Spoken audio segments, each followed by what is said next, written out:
Déjeme darle la bienvenida a un gran amigo, al analista político Manuel Pedrero. Manuel, pues ¿cómo te va? Bienvenido. Perdón que entremos así de golpeteo, así de bote pronto y etcétera, pero ese es un tema que considero a muchos de nosotros nos está causando indignación. Sí nos picó las costillas el presidente López Obrador al exigirle a Felipe Calderón que deje de hacerse pendejo con Genaro García Luna. Sí, estamos también cuestionándonos cuáles son las implicaciones al respecto. Se lo hemos preguntado una y otra vez, especialmente porque estamos hablando de sentido común. Tenemos un Felipe Calderón que cuando le plantean el tema a Genaro García Luna, siendo él su mejor amigo con el que jugaba gocha en Los Pinos, con el que jugaba las escondidillas, pues que esté hoy detenido acá en Estados Unidos, acusado nada más y nada menos, ¿no? Que por el Departamento de Justicia de conspirar para traficar cocaína, pues vamos, de recibir millones de un cártel de la droga. ¿Cómo es posible que él diga que no sabía, que tendrán que demostrarle todo esto a Genaro y etcétera? ¿Cómo es posible que nadie le haya dicho sobre este sujeto? ¿Por qué lo nombró? ¿Cómo es que no se dio cuenta? Son preguntas que no solamente se hace el presidente López Obrador, nos hacemos muchos mexicanos y son preguntas por sentido común, pero te saludo primero con mucho gusto, Manuel. Te saludo con mucho gusto, Toño. Un honor, como siempre, estar aquí en Sin Censura en estos 6 de enero. Feliz Día de Reyes a todas y a todos los que nos están sintonizando. Recordar que nos deben de apoyar con esa manita para arriba para promover la transmisión y romperle el algoritmo a YouTube para que lleguemos a más gente y que lleguen las notificaciones a Sin Censura. Sí, Toño, mira, Calderón tiene 2 vías o 2 escenarios. Uno que ya empleó para empezar a argumentarse como inocente. Mira, después del el arresto de Genaro García Luna y de estar siendo pues prácticamente enjuiciado por el juez Ryan Cohen, que casualmente en este sistema, en este mundo, resulta ser que es el mismo juez que le dictaminó la sentencia al narcotraficante más buscado de todos los tiempos, y es Joaquín Guzmán Loera, un personaje que encabezó la lista de los hombres más buscados de todo el planeta y que particularmente se le vincula al secretario de Seguridad, donde amplió su territorio, expansión, poder político, economía de los narcotraficantes de todo el país y de los principales cárteles mexicanos, obviamente refiriéndose a Joaquín Guzmán Loera.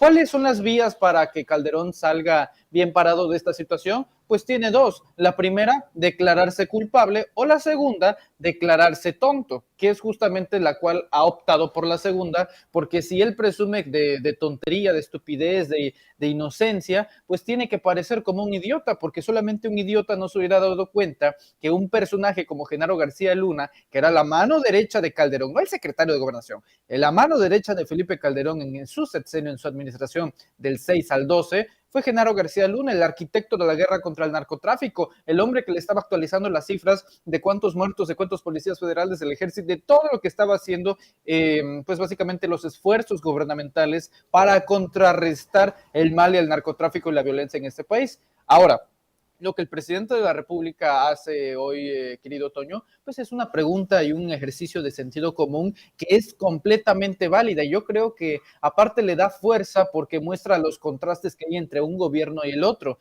En este gobierno, Toño, hoy, ante millones de personas, el presidente López Obrador admite que no hay cosas del todo agradables para el gobierno. Por ejemplo, el tema de la inflación, que bien, yo creo que el presidente no debería de ser tan rudo consigo mismo, pero pues al final lo es, porque dice, bueno, no estamos incluso un poquito más altos que Peña y Calderón, aunque se debe a fenómenos y a factores externos. Sin embargo, es algo que él lo ve como una área de oportunidad para mejorar. El tema de los homicidios, es un gobierno que tiene autocrítica y lo hace desde el púlpito presidencial, lo hace justamente desde la tribuna de la conferencia mañanera, mientras que en el pasado y hoy todavía en el presente los expresidentes y cuando ostentaban el poder pues todo era color de rosas, no había absolutamente nada mal, todo iba bien e incluso hasta el día de hoy un Felipe Calderón presume inocencia, pero con un pequeño problema: pasar como estúpido. Yo no le creo ni que sea inocente ni que sea estúpido. Yo creo que es un personaje moderno que institucionalizó el genocidio a través de Genaro García Luna, Toño, y a través de muchos más. No hay que olvidar, Iván Reyes Arzate, él ya se declaró culpable en los Estados Unidos, Luis Cárdenas Palomino, detenido en el Estado de México, arrestado por casos de tortura. Todos los caminos llevan a Felipe Calderón Hinojosa y no le queda mucho tiempo si es que nos ponemos a pensar en todos los hilos conductores de la justicia, tanto de este lado de la frontera como en Estados Unidos, Toño. Y le pido a don David que nos grabe, querido Manuel, esto que mencionas y que, bueno, obviamente plantea el presidente López Obrador es extremadamente fuerte. Es algo que es devastador precisamente para Felipe Calderón. Sí, en efecto, hay una diferencia absoluta entre el presidente López Obrador y Felipe Calderón. Constantemente señala el fraude del que el fraude que encabeza Felipe Calderón en 2006, con el que le quitan la presidencia al presidente López Obrador, para la redundancia, bueno, en ese entonces todavía candidato, y hay constantes enfrentamientos de uno y otro.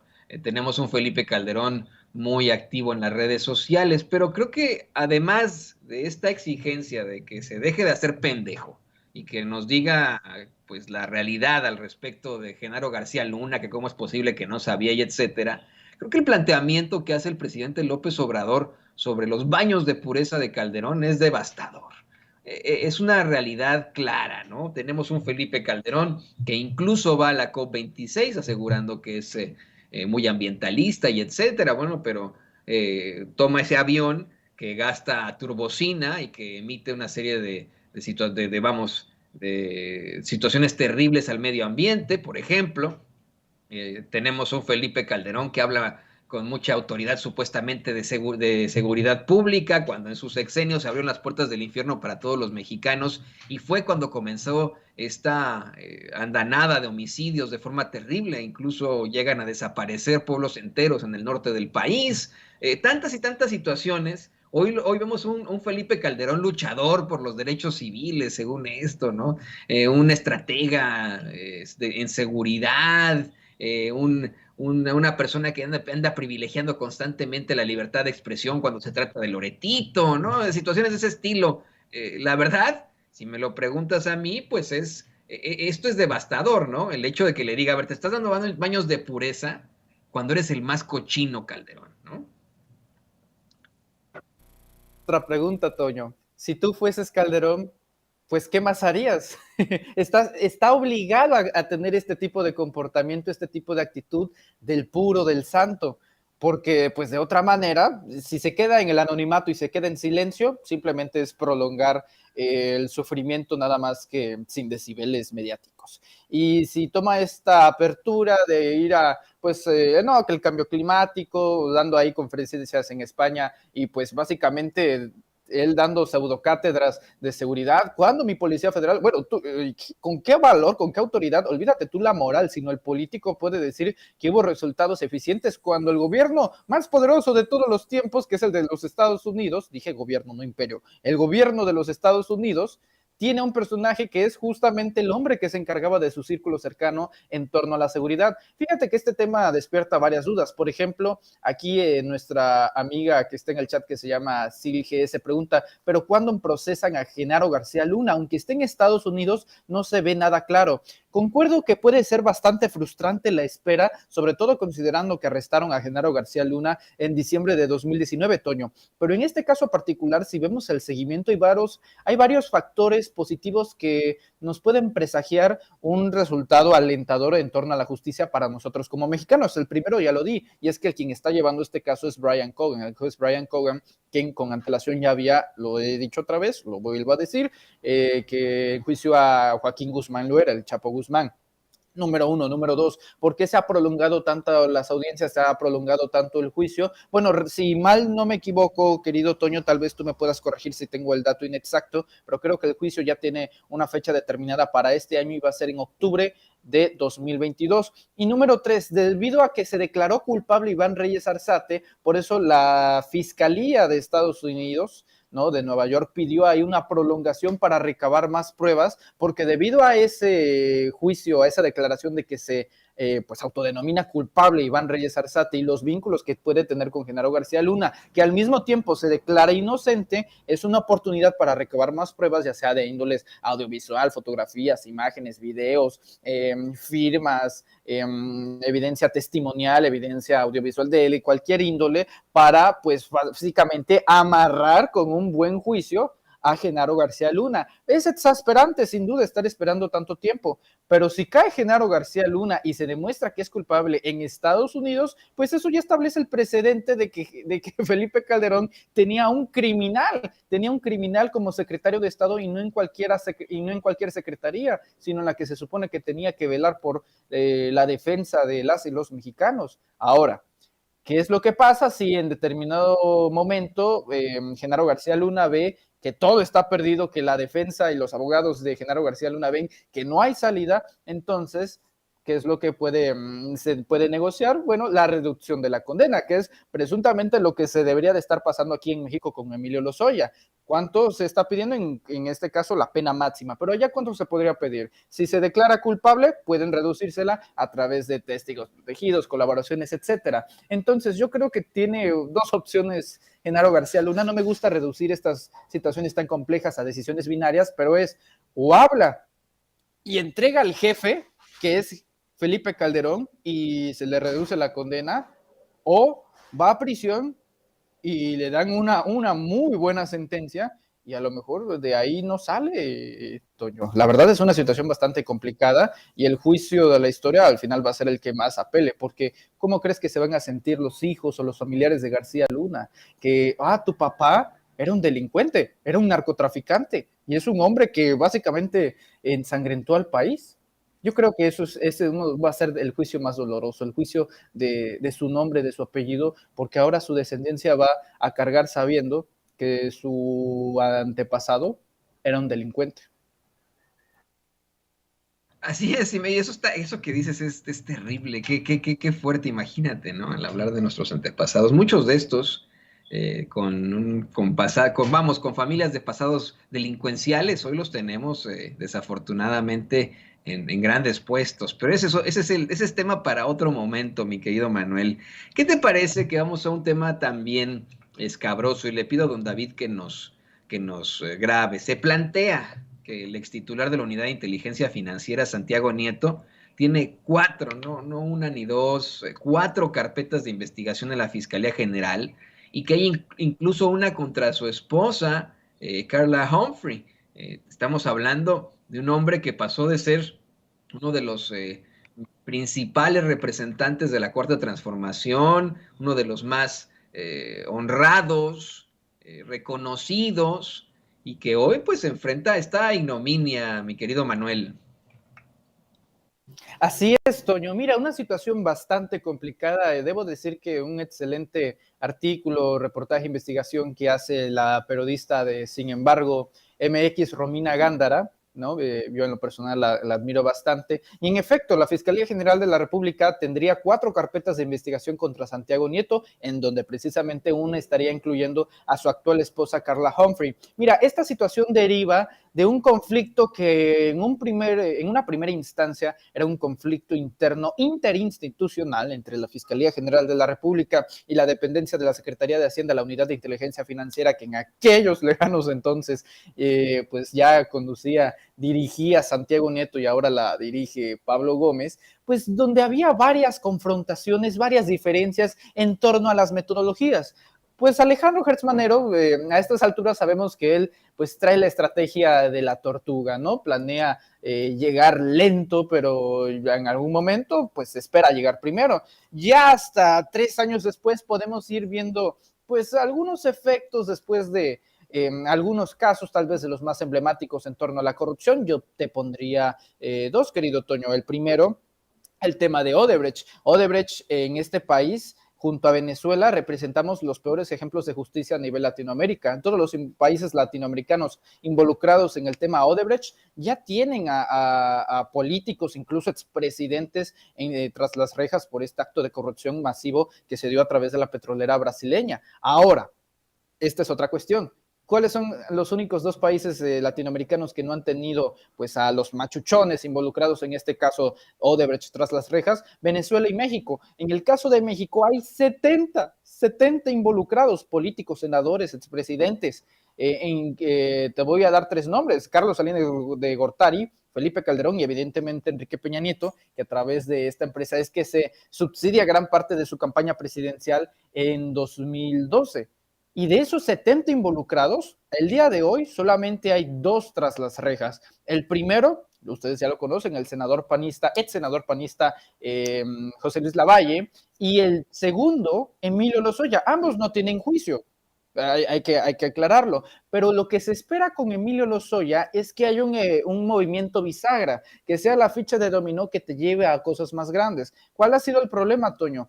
Que Emilio Lozoya, desde mi punto de vista, se ha estado burlando del fiscal, de la justicia, del presidente y, primero que nada, del pueblo de México, porque ha estado jugando a este tema de, pues sí, te voy a dar colaboraciones, te voy a dar pruebas, te voy a dar testimonios, te voy a dar firmas, y hasta el día de hoy no hay un elemento clave que lleve o que conduzca al arresto de otros personajes. Si cuesta tanto vincular a un personaje como Ricardo Anaya, que por cierto, no hay que olvidar que este 31 de enero tiene una nueva audiencia de la cual tiene que acreditar que se encuentra en territorio mexicano y que está obligadamente a asistir, porque de lo contrario vendría una orden de detención para este siniestro personaje que es Ricardo Anaya, expresidente de la mesa directiva de la Cámara de Diputados en el primer tramo del sexenio de Enrique Peña Nieto, exdiputado, expresidente de Acción Nacional, excandidato presidencial de PAN, ustedes ya lo conocen.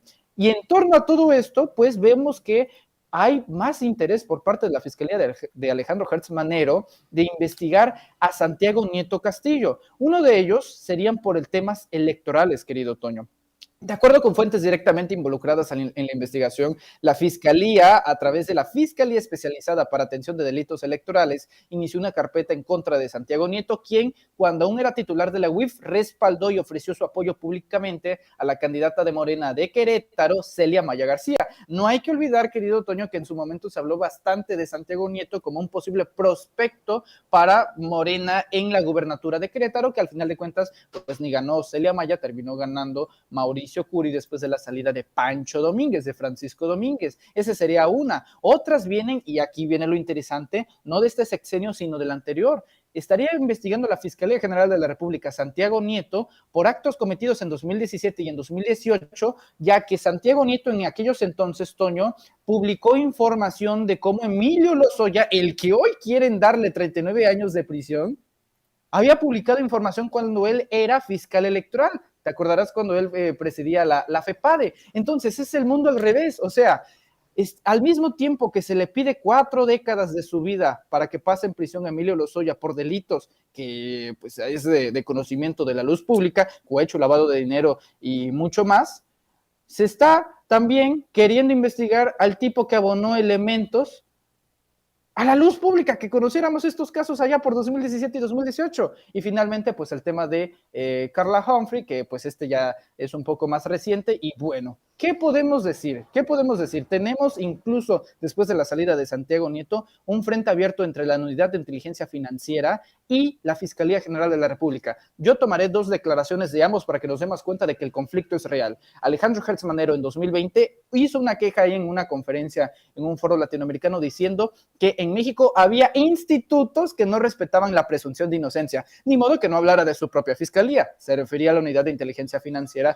de Santiago Nieto. Y Santiago Nieto hace unos semanas, ni siquiera meses, semanas, le preguntan, ¿tiene algún conflicto con el fiscal Alejandro Hertz Manero? Y él dice, de mi parte, no. De su parte, según Santiago Nieto, pues no tiene nada que declararle, nada que decirle a Alejandro Hertz Manero, lo que nos hace intuir que estos frentes de batalla vienen justamente pues por asuntos legales de Hertz Manero hacia Santiago Nieto Castillo. Y finalmente la cereza del pastel, los 2 periódicos más importantes de México, el Reforma y el Universal, al mismo día publican acusaciones tanto de Alejandro Hertz Manero por 100 millones de pesos en Rolls Royce y autos, y Santiago Nieto Castillo en el Reforma que por 4 propiedades de un préstamo, de un crédito que solicitó. Es una guerra y una batalla campal. Estamos viendo, pues no sé si ya se reduzca a algo personal, pero sí, es bastante carne interesante en este asunto de Hertz Manero y Santiago Nieto Castillo. No sé qué opines tú, Toño, pero yo sí veo un fuerte hilo, ya no institucional, sino personal entre estos 2. Opino que desafortunadamente en medio de esta situación que a lo mejor y podría incluso resultar personal y que es personal dentro de las esferas del poder, lo desafortunado es que en medio de todo esto estemos nosotros los mexicanos. No debería existir este tipo de situaciones y en efecto tienes toda la razón, Manuel. Hay una clara idea de pues diferencias entre Santiago Nieto y Emilio Lozoya desde que estuvo Santiago Nieto al frente de la FEPADE. Eso es algo que no se puede ocultar, pero que en efecto es el primero de los que comienzan a hacer los planteamientos, no solamente de las finanzas de Emilio Lozoya, sino de lo que ocurrió con Odebrecht durante la campaña de Enrique Peña Nieto. Querido Manuel, ¿por qué no nos compartes tus redes sociales? Porque la gente está, pero con esto, haciendo muchas preguntas, queriendo comunicarse contigo, hablan de este golpeteo. Compártenos tus redes sociales, dónde te pueden ver, dónde te pueden escuchar, tu canal, querido Manuel. Claro que sí, querido Toño. Bueno, como sabes y como siempre te lo digo, siempre es un honor compartir mesa contigo, sabes que te aprecio bastante y decirle a la gente que le siga dando like. Estamos viendo que últimamente pues nos andan escondiendo ahí en YouTube los canales de Sin Censura. Recuerden activar la campanita y cada vez que usted da like, eso ayuda a promover la transmisión. Así que cerciórese de dar su like, nos ayuda y abona bastante y lo mejor es que es totalmente gratis. Como siempre, Toño, nos pueden encontrar en nuestros canales personales, en el canal de YouTube Manuel Pedrero. A las 4 de la tarde tenemos nuestra transmisión de Sin Máscaras, el noticiero con Hans Salazar, y a las 8 tenemos el Notifierro. Nos vemos a las 8 de la noche en el Notifierro, también en nuestro canal personal Manuel Pedrero. Así que por lo pronto, si nos buscan, ahí nos encuentran, querido Toño. Yo me despido, le envío un fuerte abrazo a Ceci, a don David, por supuesto a ti y también al pueblo de Sin Censura. El placer y el gusto, el privilegio es nuestro, querido Manuel, de tener a una persona como tú, a un joven extremadamente destacado, con un coeficiente intelectual muy avanzado, que está ya haciendo pues, un hito en nuestra historia como mexicanos. Muchas gracias, querido Manuel. Nos vemos la próxima. Abrazo fuerte, feliz Día de Reyes.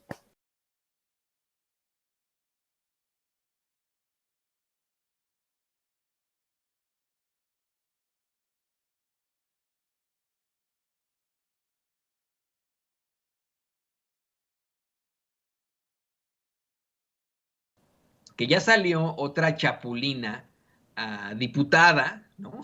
a dejar su partido para pasarse a otro con tal de buscar una candidatura a una gobernatura. Me refiero a la diputada Laura Fernández, quien dejó el Partido Verde Ecologista de México, parte de esta alianza, de la alianza Juntos Haremos Historia, y que buscará la candidatura al gobierno de Quintana Roo por el Partido de la Revolución Democrática. Bueno, eso se llama Nacidos para Perder, ¿no? Y déjame le comparto una nota que publica la redacción de La Razón, así se llama este medio de comunicación. Dice, la diputada federal por Quintana Roo, Laura Fernández Piña, dio a conocer su salida del Partido Verde y su adhesión a la bancada del PRD, así como su interés por ser candidata a la gubernatura del estado. A través de un comunicado destacó que confía en que Quintana Roo se conformará una amplia coalición de partidos en la que participarán PRD, PAN, PRI, Fuerza por México y otros institutos políticos.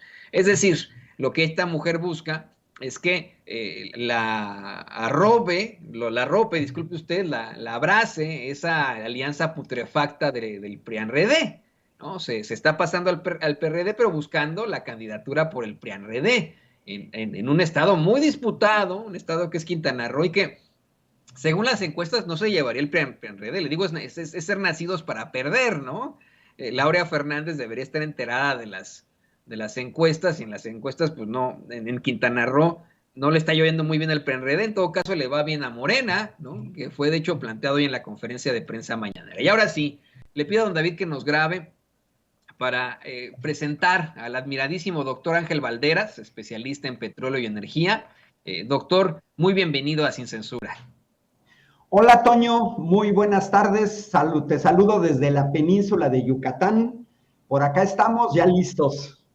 Pues ahí muy cerquita, querido doctor, la elección ahí de Quintana Roo, del estado vecino en el que usted está muy disputada, si me permite decirlo, ¿no? Además de estos chapulines como esta señora de la que hablábamos, hoy el presidente López Obrador asegura que le recomendaría a los políticos, como imagínese usted, ¿no? Como Palazuelos, creo que se llama este señor que es amigo o no amigo de Luis Miguel, que no propongan que van a quitar el Tren Maya si ganan, porque en todo caso la gente de Quintana Roo, y me imagino también de Yucatán, verdaderamente quieren el Tren Maya por las oportunidades económicas que representan, doctor.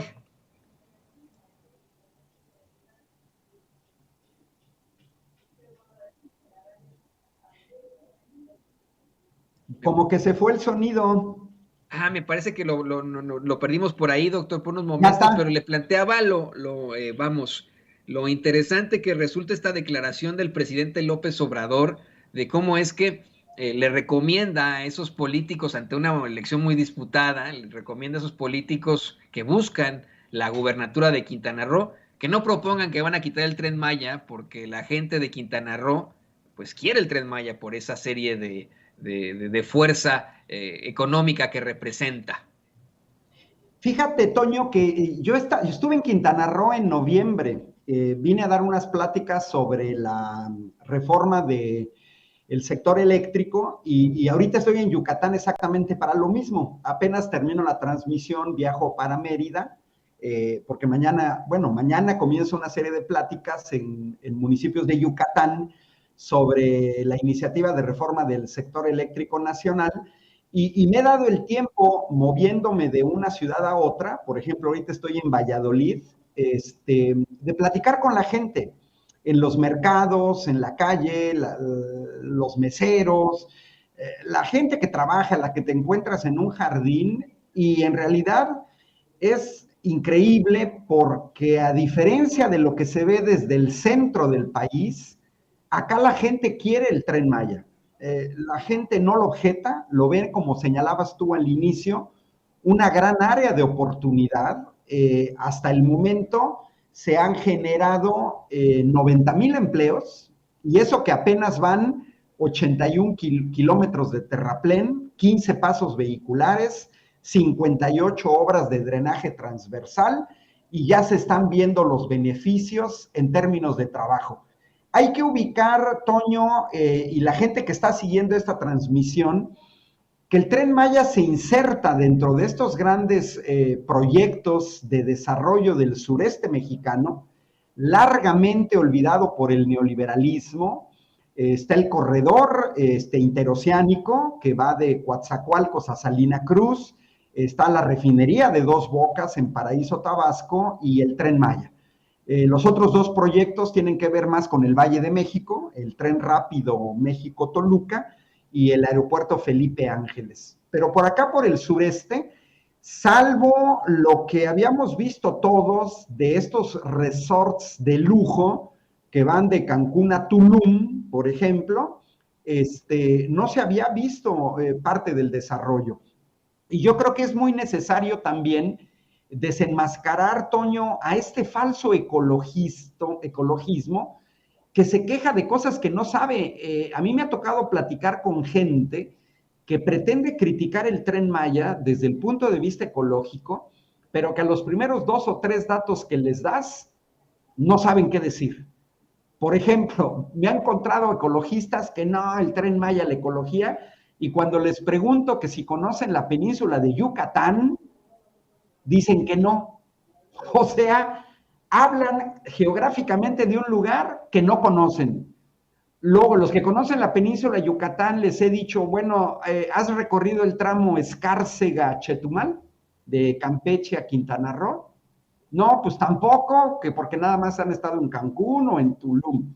Digo, bueno, si no conocen, pues deberían de conocer, porque yo hace décadas recorrí en automóvil ese tramo que dije ahorita de Escárcega a Chetumal.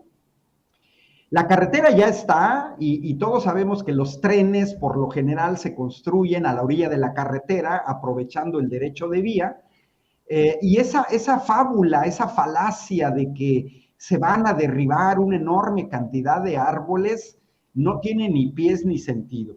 Y ahí te va otro dato, Toño, que vale la pena que tengamos muy claro. Mira, por ejemplo, los trenes, un típico tren de 2 pisos europeo con capacidad para 800 personas sentadas y 800 personas de pie, es un vehículo que te va a transportar a 1,600 personas. un tren de 200 metros de longitud. Bueno, eso equivale, Toño, a sacar de la carretera a 40 autobuses. Ojo, un solo tren disminuye el tráfico de 40 autobuses. Entonces, imagínate el ahorro en consumo de diésel, en consumo de gasolina, en consumo de plástico, en emisiones de dióxido de carbono. Simplemente pensemos que en un día, 5 trenes nada más, 5 trenes que te puedan transportar a 8,000 personas, estaría sacando de la carretera diariamente a 200 autobuses. Y bueno, todos los que hemos viajado en tren, podemos constatar que es un vehículo más seguro, muy pocos accidentes de tren, a diferencia de lo que sucede en las carreteras. Puedes transportar personas y mercancías. Es un transporte más cómodo, es un transporte más rápido, no tienes que pasar por semáforos ni por cruces carreteros, las mismas obras de infraestructura, no tienes que estar haciendo permanentemente pasos a desnivel. Por ejemplo, ahorita pasar por Playa del Carmen o pasar por Tulum, pues ves las grandes obras de infraestructura que se tienen que hacer, que son puentes para el movimiento de vehículos. Entonces, Toño, me parece que tienes razón. La gente acá de Yucatán, de Quintana Roo, en Campeche sí no he estado, pero están con el Tren Maya. O sea, tienen clarísimo que es un proyecto que es totalmente benéfico para la gente que vive acá. Y yo estoy también muy claro con eso. Si está yendo por la misma vía que ya existía y si definitivamente va a estar llevando empleos, fortaleza económica, pues yo no le veo el caso al golpeteo. Es obviamente político. Yo estoy convencido, doctor, que el presidente López Obrador se está inspirando pues, la forma en la que el gran Franklin Delano Roosevelt sacó adelante a este país, a los Estados Unidos, apostándole a las obras de infraestructura y con eso creando empleos, creando oportunidades. Ya quiero yo ver a esos que se quejan usando el Tren Maya próximamente. Pero mire, ¿qué le parece que cambiamos de tema? Un tema también que es muy fuerte y que tenemos que tocar. Le pido a don David que nos graben esto, doctor. Ahora que el presidente López Obrador volvió a mostrar su confianza en el fiscal general Alejandro Gertz Manero, pues no nos queda más que preguntarnos si ante los últimos acontecimientos termina por preferirlo a él que a Santiago Nieto. Hoy que se da a conocer en la revista Sin embargo, que supuestamente Santiago Nieto tiene 4 carpetas de investigación en su contra, una de estas incluida su esposa Carla Humphrey. Pues hay que hacer el planteamiento. ¿Está prefiriendo ya definitivamente y absolutamente el presidente López Obrador a Gertz Manero que a Santiago Nieto?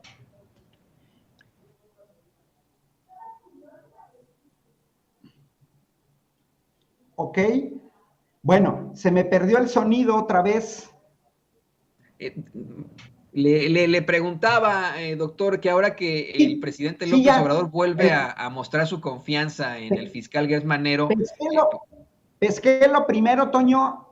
Sí, mira, yo creo que hay que tomar en cuenta que otra cosa que ha cambiado con el gobierno de la 4T y que no habíamos visto, por ejemplo, a la gente más joven, hace ratito que platicabas con las economistas, una de ellas señalaba la deuda del FOBAPROA y hablaba de que la gente más joven no reconoce en muchas ocasiones o no sabe a detalle este tipo de situaciones que ocurrieron en 36 años de neoliberalismo. Entonces, yo creo que en el caso del Poder Judicial y de la Fiscalía, también no estábamos acostumbrados, mexicanas y mexicanos, a que en realidad tendrían que son poderes autónomos. La Fiscalía es autónoma, tiene que hacer su trabajo, no puede recibir órdenes del Poder Ejecutivo, lo mismo el Poder Judicial, y lo hemos visto hoy con los obstáculos que el Poder Judicial ha establecido a proyectos de la 4T, tan solo el ejemplo de la ley de la industria eléctrica, cómo fue detenida por jueces como Juan Pablo Fierro. Entonces, no estamos acostumbrados a que un poder actúe en equilibrio a otro. Esto no quiere decir que se tenga razón o no. Yo creo que el trabajo de la Fiscalía es muy delicado, es extremadamente delicado, porque, Toño, si no se arma una carpeta de investigación bien hecha, vamos a ver lo que hemos visto en muchos años pasados, en donde tú puedes detener a una persona, en donde puede haber incluso indicios muy consistentes de desvío de recursos, de robo de dinero, pero que después vemos que la persona sale liberada. Lo vimos con Javier Duarte en un primer momento, lo vimos con César Duarte, exgobernador de Chihuahua, y la verdad creo que las investigaciones judiciales requieren paciencia, requieren un trabajo muy fino. Hay que tomar en cuenta que las grandes investigaciones, por ejemplo, contra la mafia en Italia, la operación Lava Jato en Brasil, operaciones que se han hecho en Alemania, por ejemplo, para investigar la falta de pago de impuestos de grandes corporaciones, pues, Toño, se llevan 10 años. O sea, no es fácil, porque también hay que tomar en cuenta dos factores que tenemos que tener en cuenta. Uno, ¿hasta dónde viene la colaboración real de las personas detenidas? Por ejemplo, yo no he visto una colaboración real de Rosario Robles en el caso de la estafa maestra. ¿A dónde fue a parar el dinero? ¿En qué se lo gastaron? ¿Quién estaba enterado de ese desvío? En el caso de Emilio Lozoya, lo mismo, porque hay que tomar en cuenta que en este largo periodo de transición entre que Andrés Manuel López Obrador ganó las elecciones y la toma de posesión, Toño, pasaron meses en donde los anteriores funcionarios gubernamentales tuvieron todo el tiempo del mundo para ocultar y para desaparecer información. Yo creo que no estamos ante una situación sencilla, no estamos ante esta alternancia cuando Fox entra en vez de Cedillo, en donde no pasó nada, en donde los panistas no investigaron absolutamente nada en 6 años, y donde hubo un pacto muy probablemente para llegar a dejar que quedara Vicente Fox, para permitirle el fraude electoral de 2006 y para permitir el posterior regreso de Peña Nieto en un acuerdo claro entre el PRIAN.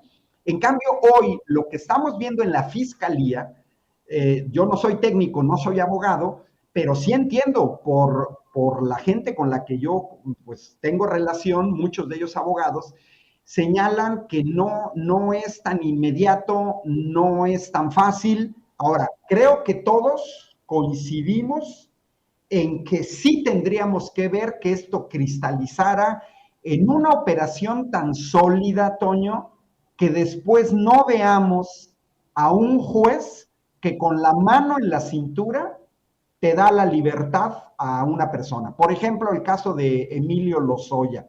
Entonces, yo creo que sí vamos a tener que esperar un poco más. Las investigaciones de este tipo duran años, no son de meses, a menos que tengas, digamos, información flagrante. Yo sospecho que desaparecieron mucha información relevante precisamente previendo que posteriores investigaciones pues pudieran sacar a la luz a los actores principales y sobre todo en dónde quedó el dinero. Yo prefiero 1000 veces una investigación larga, bien hecha, que se concrete en una verdadera sanción, a una operación más rápida, con más sabor a una venganza, pero que se caiga inmediatamente por cualquier juez, porque entonces incluso las acusaciones serían que hiciste de adrede las cosas mal para que después estas personas fueran liberadas. Eso es lo que hacía el PRIAN, ¿eh? O sea, te hacía investigaciones tan mal hechas que después al mes, a las semanas, veías a la gente libre totalmente. Sí, en eso no lo voy a cuestionar, ¿eh? No estoy en desacuerdo con usted y qué bueno que menciona el caso de Javier Duarte. Llega a la Fiscalía General, bueno, en ese entonces la PGR, llega a la Procuraduría General de la República Priista, quién sabe por qué, con los casi que los pasantes, ¿no? Que tenían ahí en la Procuraduría, no traían el caso resuelto como debiera, no sabían cómo era el proceso, no, vamos, llegaron con unos abogados, con unos representantes de la fiscalía al caso de Javier Duarte, como si no hubieran pasado derecho procesal, ¿no? Es verdaderamente lamentable, doctor. Pero bueno, ¿qué le parece si nos comenta sus redes sociales, si nos comparte por favor sus redes sociales? Ahora aquí en Sin Censura, también hay pues una serie de planteamientos muy interesantes de nuestro público consentidor en nuestros chats y quieren ponerse en comunicación con usted. ¿Cómo no, Toño? Mira, normalmente anuncio, es muy sencillo, todas mis redes sociales llevan el mismo nombre, Ángel Valderas, me pueden encontrar en Twitter, me pueden encontrar en YouTube y me pueden encontrar en Facebook. El vehículo que más utilizo para promocionar las conferencias que doy, los foros en los que participo, es Facebook y Twitter. Y de una vez aprovecho, Toño, que me des chance de hacer un comercial. Todos los jueves, hoy es jueves, de 8 a 9 de la noche, en las redes sociales del Instituto Nacional de Formación Política de Morena, estoy conduciendo la serie La Luz de la Reforma, en donde hoy vamos a tener como invitado al ingeniero Morales Bielma, que es el director de Planeación Estratégica de Comisión Federal de Electricidad, y cada jueves de 8 a 9 de la noche en vivo pueden seguir estas transmisiones que me parecen relevantes sobre la iniciativa de la reforma del sector eléctrico nacional. Y las pueden ver en manera diferida en cualquier momento. Así es que, pues ahí me encuentra, Antonio. Muchas gracias por el espacio. Gracias a la gente que nos sigue aquí en Sin Censura. Gracias a la gente que sigue apoyando a Sin Censura con sus likes, con la suscripción, pues porque me parece que hay que seguir manteniendo estos espacios donde verdaderamente se discute y se discute en serio. Así es, aquí se discute en serio, aquí damos las opiniones como deben de ser. No sé si como deben de ser, doctor, pero con toda la fuerza de nuestro propio espíritu crítico. Fíjese que estoy leyendo ahí unos mensajes que me parecen, pues son medio plantados por parte de la Fiscalía General de la República o de alguien que es muy cercano al fiscal general Gertz Manero, porque constantemente me pone ahí, aprende al doctor Valderas, Toño, aprende lo que te cerró la boca el doctor Valderas. Yo no sé en qué me haya cerrado la boca el doctor Valderas. Estamos platicando de una, pues, una paciencia que debe existir ahí frente a la Fiscalía General de la República. No entiendo a qué se refiere Antonio Ramírez, que constantemente hace este tipo de planteamientos. Digo, miren, muy interesante que sea uno tras otro mensaje, ¿no? Ahí uno se da cuenta que se trata de, pues, situaciones planteadas, ¿no? Para ejercer una idea y que, pues, es una defensa. Aquí el doctor Ángel Valderas no está defendiendo a Gertz Manero, lo quiero dejar muy claro. Está defendiendo que se necesita tiempo para hacer planteamientos fuertes acerca de la Fiscalía General de la República para que puedan llegar a buen puerto las investigaciones. Pero bueno, pues aquí tenemos a los defensores de Gertz Manero, como mi tocayo que nos escribe por ahí, a Antonio Ramírez. Pero como siempre, doctor, yo le admiro muchísimo y espero poder volver a compartir este micrófono con usted. Un gran abrazo, Toño, hasta Estados Unidos, desde la península de Yucatán, y nos vemos a la próxima. Nos vemos a la próxima. Me encantaría estar ahí en la península de Yucatán, imagínese, pero bueno. Amigos, amigas, regresamos en breve, pero mientras seguimos hablando sin pelos en la lengua, sin censura, usted puede suscribirse a nuestros 3 principales canales en YouTube. Sin Censura Media, en donde tenemos más de 1.600.000 suscriptores, Sin Censura TV, en donde tenemos más de 1 millón de suscriptores, y en Sin Censura Presenta, en donde queremos llegar muy pronto a los 100,000 suscriptores. Si usted ya está inscrito en Sin Censura Media, suscríbase en Sin Censura TV. Si ya está suscrito en Sin Censura TV y Sin Censura Media. Suscríbase a Sin Censura Presenta. Recuerde que es gratis, no tiene que sacar un solo centavo de su bolsillo para apoyarnos. Dele clic en la campanita para que los señores y señoras de YouTube envíen las notificaciones cuando estemos transmitiendo en vivo y en directo o estemos subiendo videos. También nos puede seguir en Twitter en @Vicente Serrano y hasta en Instagram. Ojo, también estamos en Instagram. Son nuestras redes sociales y con el apoyo de ustedes seguimos creciendo, porque con ustedes todo, sin ustedes nada.